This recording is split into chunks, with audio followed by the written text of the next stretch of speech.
Hello everyone and welcome back to the Brightworks. Today we have another viewer-submitted critique where we are going to be looking at a proper high-level game. If there was ever a game where you were looking to study the build order, this might be a good one to look at. So Kayuma001 is the player that submitted this replay. You can see the build order that they are going for. 2 metal extractors, solar panel, metal extractor, solar panel, and then vehicle lab. I think that's definitely a good idea. I think it's a good build order. But there's also another player that I would definitely love to take a look at in this game. So I do apologize, Kayuma, but we're going to split our attention between you and Malady. Malady is going to be the blue team leader here on the eastern side, spawning Cortex and in the water, 23 tidal power. So that those tidal generators, those are going to be really, really powerful on this map. But Malady is one of the best players around, a seasoned, well-seasoned veteran. I believe a developer as well, but definitely one of the pros. So if there was ever a player to take your eyes and put him pointed towards, Malady is going to be up there at the top. Spawning on the western side for the red team, our red team leader Dave, and I was informed quite recently that this stands for the Brave, not tuberculosis. Apparently, I was not the first and probably won't be the last to make that mistake. No, it stands for Dave the Brave. A 43 true skill, silver chevrons veteran, well worth their salt in the Beyond All Reason community, and going to be showing us how to play the bot lab, I suppose, on the southern side of 8 Horses, which is going to be the map that we're looking at today. Now, I think I'm going to give it to Super Hottie for the first unit out and about here, although the unit has stopped. If it gets this... If it gets this res bot, then it's probably going to be worth it here. Yep, very nicely done. All right, so congratulations, Super Hottie. You win the official Brightworks Get a Unit Out and About on the Field award. But let's jump back to Kayuma. Kayuma going for the vehicle lab, and I think that's definitely the right option here. As we look at the middle of this map, we can see that it's relatively flat. There is a bit of an angled slope to it here. You can see the curvature of the middle of the map here. There's some slopes and some valleys and some hills. There's these little hills right here that you can go up and down and all around, and the vehicles can traverse those. It's just a little bit difficult to get up these slopes. But on this big flat ground, vehicles are going to have a tremendous advantage. Just faster, tankier, all around, going to be a little bit more survivable than the normal bots, quote unquote, right? Anyways, these teams are stacked to the brim with some high level players, so I'm not going to be surprised that we see, or I'm not surprised, I should say, that we see action starting off and staying strong this entire match here. It's interesting that Malady decided to go Navy on this map. That's kind of an interesting position. It's unfortunate that if you're looking for regular play, you're not going to get to see it here, but I suppose if you're a Navy player, here you go. Now, if you're playing Navy and tidal power is above 20, you want to be building those tidal generators as quickly and as many of those as you can. They are super, super powerful. So I think I quite like what Malady's going for here. We're getting a submarine out. We've already got a construction ship out ahead of the commander. Commander is basically just walking up to the front lines as well right now. So interesting. We're going for submarine first. We're going for 2 submarines. I guess it's going to be 2 submarines and then straight into destroyers, so that'll be quite nice. Submarines maybe to target commanders, that's my idea. My thought process there. But they are also just good against dolphins or anything else that can't fire underwater, of course. Kayuma stepping forward and using those blitzes. I definitely think the blitzes are on the rise right now. They're one of the metas that is rapidly emerging is heavy blitz play. We can see a couple of these ticks here moving around the blitzes, trying to sneak past these defensive lines, but there's constant reinforcements coming out. These ticks look like they're trying to jump on this metal extractor. Yeah, one of them will be split up to try and kill the metal extractor. It will not succeed, though. The blitzes do catch them, and they will be stopped. Oh, they will be stopped. They will be stopped, he says. The tick does actually get away. It's going to start shooting at this metal extractor. I think if it's microed absolutely flawlessly, it will get it. Sacrifices its life to take down a metal extractor. Suck that. As Kayuma is now down devastating 2 metal per second. No, I mean, it is an efficient trade for the tick, right? The tick is basically a non-investment, a non-cost, but still, always really nice to get a little bit of eco damage out on your enemy here. Kayuma doing a lovely job of pushing forward and securing these metal spots. This is definitely what you want to do, not only on this map, but basically any map where it's all lanes. You can see everyone is on their own lane here. This is absolutely what you want to do, is start denying your enemy their metal extractors, the midway metal extractors, I guess you could call it. And what that's going to mean is that you essentially have this tremendous position where you now can capture, well, yeah, you can capture their metal extractors, but also you can deny them capturing theirs, as this laser turret is doing for Ilmer Charlie. Hope I said that with some semblance of correctness. Whoa, what the hell? Dave the Brave has already pushed forward down here and killed a commander. I completely missed it. But, sir, we are only 5.5 minutes into this game. What are we doing? We have already killed an enemy commander. We're already up to... We've already got 2,200 metal in the bank. Okay. Yeah, why not? Okay, we're stepping up this match quite quickly here. Dave the Brave bringing out some absolute heat. I didn't even catch what units killed that commander. We are starting to build Centurion and rocket bots. I don't see why we wouldn't. They're expensive, but we've got plenty of metal now. We've eaten up an entire commander, so things are looking pretty good at the moment. Kayuma using these blitzes to posture here, but I think I would love to see them run around and try and do damage, either down south here or trying to just break this front line, jump on top of maybe Milk Dragon's commander to destroy all of that with the explosion. Although it's going to be difficult with all of these walls. There was a comment that was talking about unique ways to use walls, and one of them was to make a big grid of walls like this and then spread them out using the Z key. Z and X is how you adjust spacing. But you just spread them out in a pattern like this or something, or maybe like this. And you start putting them down, and then those vehicles are going to have a really hard time navigating through those walls. I thought that was kind of an interesting idea, an interesting way to make a difficult pattern for vehicles to traverse, but still allow bots fair mobility through. Could also, of course, mine that as well, and that would be that'd be quite dangerous. Rise Heaven, trying to hold on to this front line, doing a great job of denying this metal extractor point. Do we all have our metal points? Yeah, no question, no doubt about it. Any metal point that isn't contested directly right now is going to be under somebody's control. We're all really high skill in this lobby, so that doesn't surprise me one bit. I can be a little more critical of these matches, and I do love to see that. Or I do love when I can do that, rather. Kayuma has been forced to fall back here by the presence of a couple of actual rocket bots, as well as some units coming out from Milk Dragon. And eventually we are going to see this front line established by Omir Charlie, as well as Paraporo, who is building up a little bit of a front line here as well. Geothermal plant, that's quite nice. We are going to be going for that. Geothermal is by far the most efficient energy source in the game, just no matter how you look at it. It's got a high upfront cost, but it is just the best for basically every stage in the game. I do like this little engagement down here. We've got Rocketeers and Thugs versus Rocketeers and Rocketeers. Carpatros? Yeah, Carpatros here.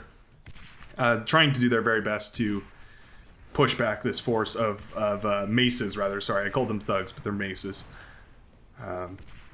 Still just as brutal. A brutal engine of war. But Carpatros is doing a great job of posturing the units in one position, and then posturing with the commander in another position, so that all said and done, this is going to be really difficult to push into. Commander is regenerating health at this point, and we can see Malady is continuing to push forward with these destroyers, as well as the commander, doing some really good work here. Ooh, submarine gets a nice hit on that gunboat. That doesn't happen often. Those gunboats are really hard to hit. Nicely done. Wow, showing us that just a destroyer and a couple submarines can be tremendously effective here. We do have resurrection submarines as well to pick all this stuff up off the bottom of the floor. And that is going to mean that this navy, this small navy, is going to be really good. Really efficient, I would say. I do notice that there's absolutely nothing on this lane right here, so either one of these players, R77 Feed or Rise Heaven, could take advantage of that by sending some raiding units up and around this way or up and around this way. Either one would work just fine. Kayoma now falling back here. We do have a pop-up lightning turret here, the Dragon's Claw. The Armada, I guess, disguised turret. I do love the aesthetic of these things. They look quite cute. They take reduced damage when they're in their closed-up form like this. So sometimes it's worth it to just tell them to not fire so that nothing shoots at them for a while. The units won't target them if they don't know that it's a turret. And then, you know, the enemy moves in a little too close. And suddenly you spring the trap. And you have all these turrets everywhere. Whoa, Lord James managed to take down, looks like that was Delphiusy? Delphauci? I'm not sure how to pronounce that. Somebody in the comments can let me know. I have an inkling that it might be pronounced like Fauci, Delphauci. But anyways, Lord James does take down the commander one way or another with some vehicles or something like that. But it looks like it will be eaten up, at least majorly by that commander's own army. So at the very least, that medal isn't going back to the red team here. The red team, by the way, which is already teching up to T2. That's going to be very scary to deal with. How's the backline looking over here? Wind power is pretty low right now. That being said, it is decent to build wind on this map. 11.8 wind risk is, yeah, I mean that's kind of bad. We're getting up into that dangerous zone here. But it's you know, it's better to invest in a lot of wind and have wind be relatively low than to invest in a lot of solars and then you're out of metal and you can't even produce units on the front line. Looks like a commander went down up here as well. I'm just missing them all today, aren't I? Too busy focused on the economy, talking a little bit more about strategy. I guess it's a good time for me to say that if you have any comments or suggestions about how to improve this sort of critiquing style, you can let me know in the comment section. I'm always happy to hear from you guys, hear what you have to say. And let me know what you prefer, whether you prefer the standard cast, whether you prefer the critiques. The other critique videos that I've done have done pretty well. A lot of people seem to enjoy those. I get just a metric ton of statistics to look at, and so it's difficult to come through all that, but from what I can tell, it seems like a lot of people enjoy them, find them useful, but it's always best to just get that literal confirmation from you guys directly.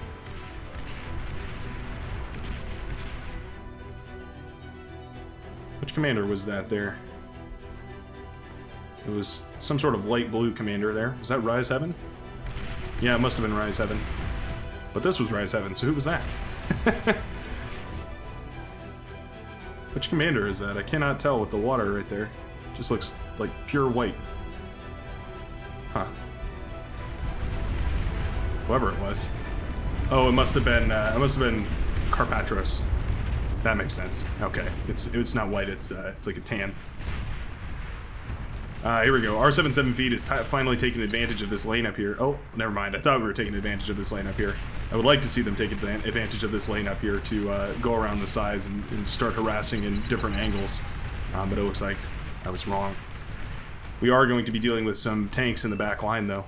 The brutes are pushing forward, and they're difficult to deal with. They have a lot of health, a lot of armor. You definitely need some heavy hitters in order to deal with those. So we're going to have to see some units redirected in that direction. Otherwise, things are going to get pretty pricey, pretty spicy real quick.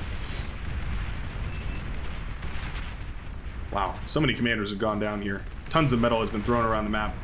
And you can see that at the moment, we are struggling with the economy. Wind, again, has not picked up very well. I think what I would suggest here, well, one thing is to get this metal extractor. Oh, we do hop on that. Lovely, lovely work.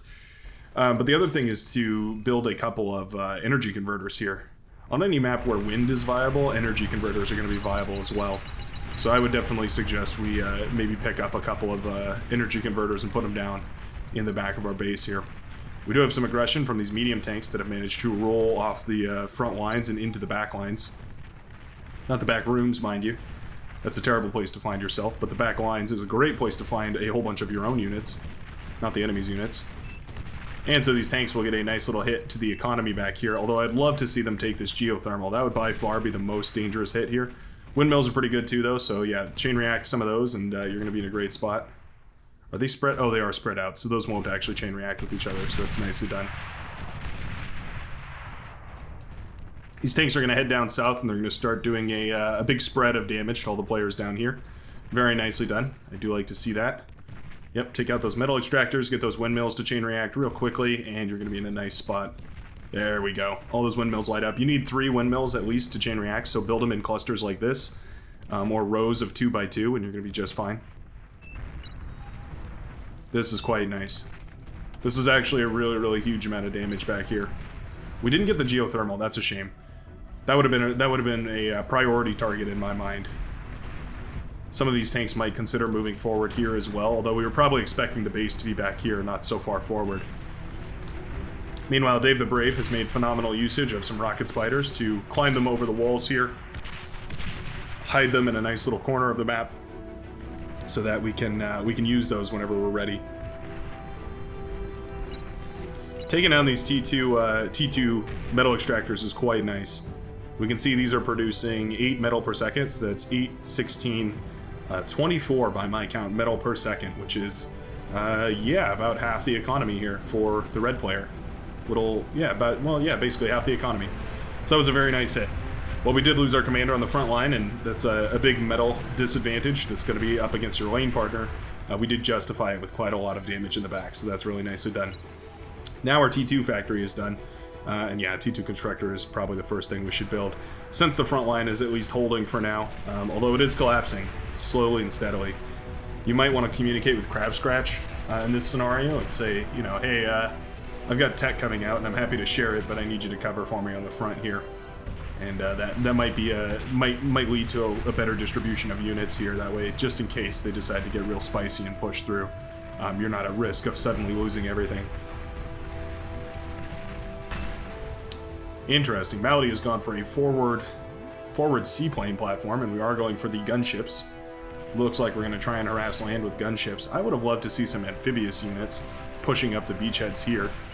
But I guess the gunships are basically infinite value, right? As long as anti-air stays down.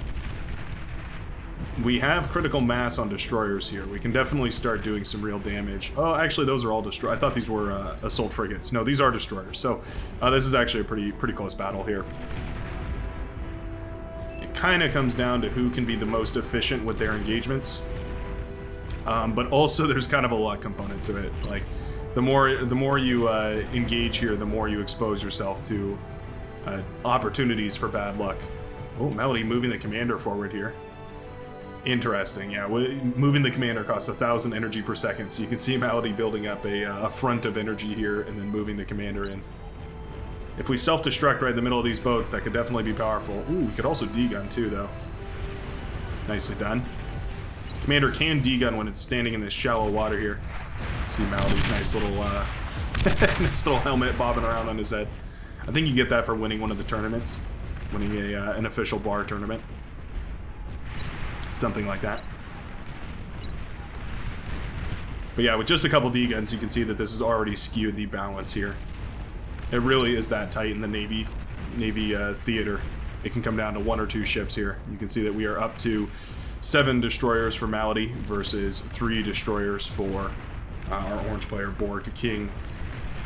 And, well, you know, these destroyers are all clumped up really tightly, though, so every time one of these gets hit, the others are taking a little damage, too, so, yeah, they're pretty weak. Oh, but that really sucks to get those resurrection submarines caught. That's definitely a really bad news there.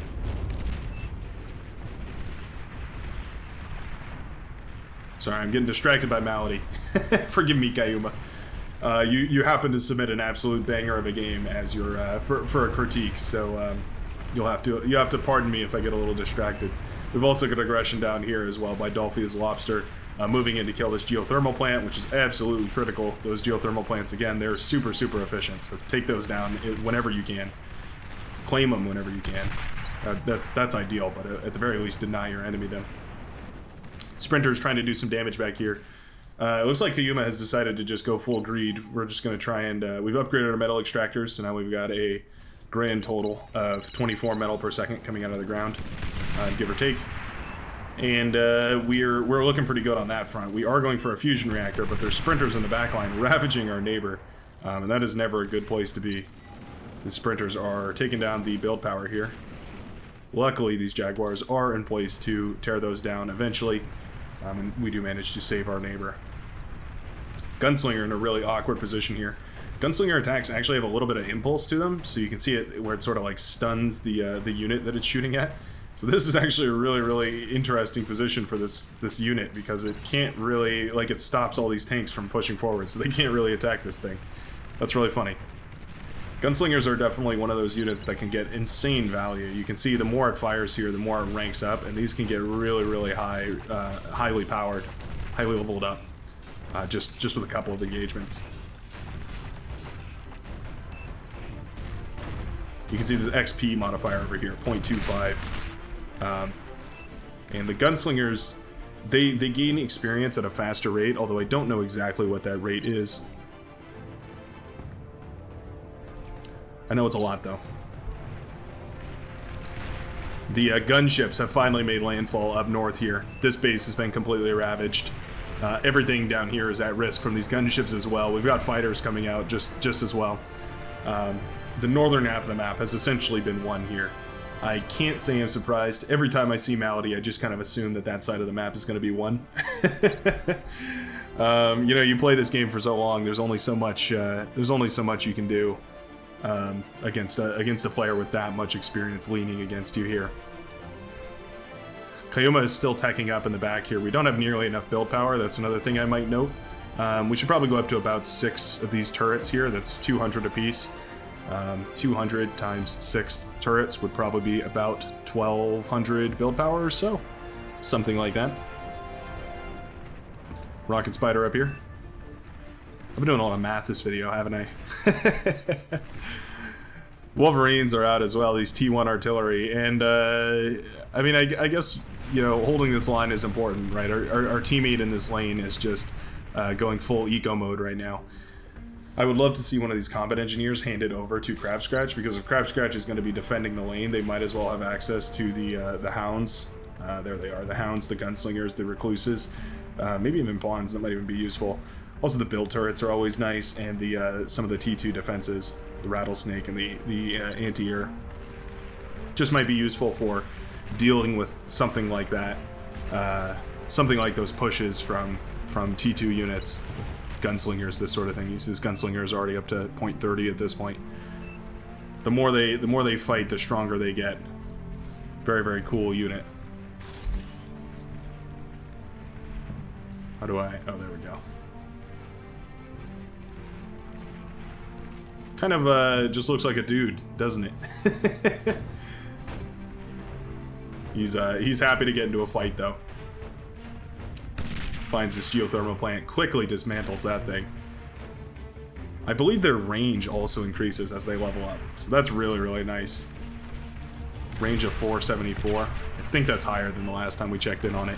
We'll have to check in on this guy again. Hopefully he survives another couple engagements so we can really see. Maybe there's some other gunslingers out that we can take a look at, compare. If I hover over this one here. Yeah, range of 365 versus this guy's range of 474. So you can see, yeah, the range does increase with these guys, which I don't think is true on a lot of the other units. Northern half of the map is definitely going down to the forces of our Baron. For the most part, Kayuma is basically just teching up right now. We do have Mauser on the front line. Okay, I didn't see these. Mauser with a bunch of Jaguar and a couple, well, a radar and a radar jammer. I think if I had one critique, it's that we might have teched when we didn't need to. Yeah, certainly the tech is nice, and it's going to help us dismantle these T1 units really, really quickly.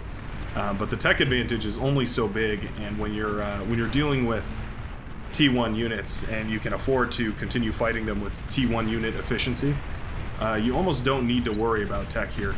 Now the lane has collapsed, so we can use this newfound T2 economy to fight this lane again.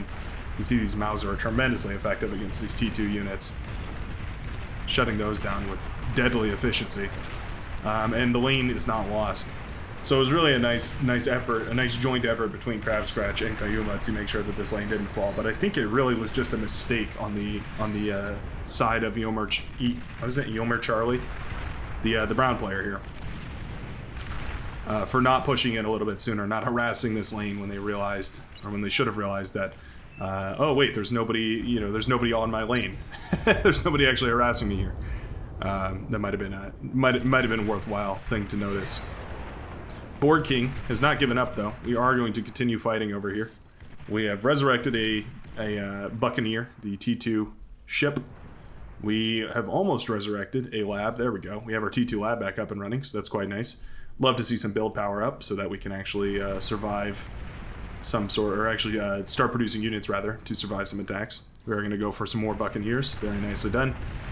Looks like Malady is essentially done with naval play, going to be going into hovercraft and aerial units. We do have a bunch of these gunships out, which are still alive. Wow. I think these are the original gunships. 9 of them, and a lot of them have experience too. So yeah, this looks like all the original gunships. Really impressive stuff. A lot of people lose those gunships super easily. You can just take one bad engagement and those gunships are all gone. So very, very impressive that we managed to keep those alive. Bulls and Jaguars is a pretty potent mix. Those Jaguars are great against spammy units, and the Bulls can do a tremendous spike of damage against anything tough. You put those two together and you're in a really good spot. A lot of Bulls is also good. It's a little bit less cost-efficient army, but certainly going to be just as good, just as powerful, if not more so. I think the unit production is scaling quite nicely here. Now, one thing I'd like to see is some of these T2 units routed down south here. We do have T2 coming out of Dolphy's Lobster, as well as out of Delfauci. However, they're sort of behind the curve. There's already a lot of T2 pushing towards Super Hottie's base here. You see these beamers as well as these lightning turrets trying their absolute best to melt down some of these welders, but it is not going to be enough. Now, a bull with a couple well-placed shots can definitely do a tremendous amount of damage against welders. Welders are really tanky, but they don't beat a literal tank. I mean, they do in this many numbers, but in a one-on-one battle, I'll give it to the bull every day. I mean, you obviously pay for that difference, right? The bull costs 950 metal, the welder costs 350, so it shouldn't beat a bull in one-on-one, but it definitely feels imbalanced to go up against a unit that strong. I remember first learning to play this game, and I mean literally first learning, like within the first couple of weeks or so. And I looked at the bull and I just was like, oh, that unit doesn't look very good. It's probably not very strong. And so I just ignored it for like the longest time. I just never used them. And then one day somebody built them and handed them to me. Somebody in the back line built a bunch of bulls and handed them to me. And I was, in my head, I was like, oh, well, okay, thanks. I guess I don't really, I guess I'll use these. You know, I don't want to be disrespectful and turn down somebody's gift. And I brought him to the front line, and I won. I won the entire front line, and the entire game swung. And I was like, oh, okay, well, I guess bulls are pretty good after all. And ever since then, I've been happy to use them. We're streaming out a nice little unit composition. Let's take a look at your unit composition, actually. We've got 6 Mauser, 3 Bull, 1 radar, 1 radar jammer, and a flak vehicle. I think that's pretty good. I would probably personally sub out some of these Mauser for Jaguar, so maybe cut this down to 2 Mauser and put 5 Jaguar in there. Just because we're already taking the lead on this game. Essentially, this game has been won already with the amount of damage that Malady's been able to do up north here, alongside our Baron. And with that much damage done, there's really no reason to spend a lot of money on those super tanky units. You might as well just get something fast and light that you're going to be able to continue to harass the enemy with. The answer to that question of what unit fits that role is the Jaguar. Forward Rattlesnake, built by Dave the Brave. I think what we're looking at here is the split scenario where you have the blue player on one side of the map, one corner of the map, and the red player on the other. So it's like who can sweep the map further, or who can sweep the map fastest, rather. And it looks like Malady has won that battle, and so it's just a matter of holding on as long as we can here. You can see all of these players holding out against Dave the Brave, trying their very best. Dave the Brave giving a real solid effort, but there is just too many players teamed up all at once. We can see that these units are continuing to stream into the bases here of the red team. Loads of platypus are just swimming, walking, running, sprinting, laser beaming, and otherwise devastating the backline here. They do find Milk Dragon's commander, lights it up, and the whole base is reduced to rubble at that point. Now the units are pushed in here. Some of the bulls find their way into the base of our yellow player, Paraporo. And once the bulls get into your base, there's not a whole lot you can do. You're gonna take some damage. Beamer's here to melt down the bull. Not a terrible option, but there's more on the back of this. These units are continuing to push forward at a devastating speed. That is hilarious. It's gone now. Go back a couple seconds and take a look at that again. That was real cute. What was going on there? Bull is continuing to push forward here. Take down some T2 economy here. Take down some of these light laser turrets. Take down whatever you can. The Bull will shrug off anything but the heaviest of laser fire. Don't have to worry too much about that.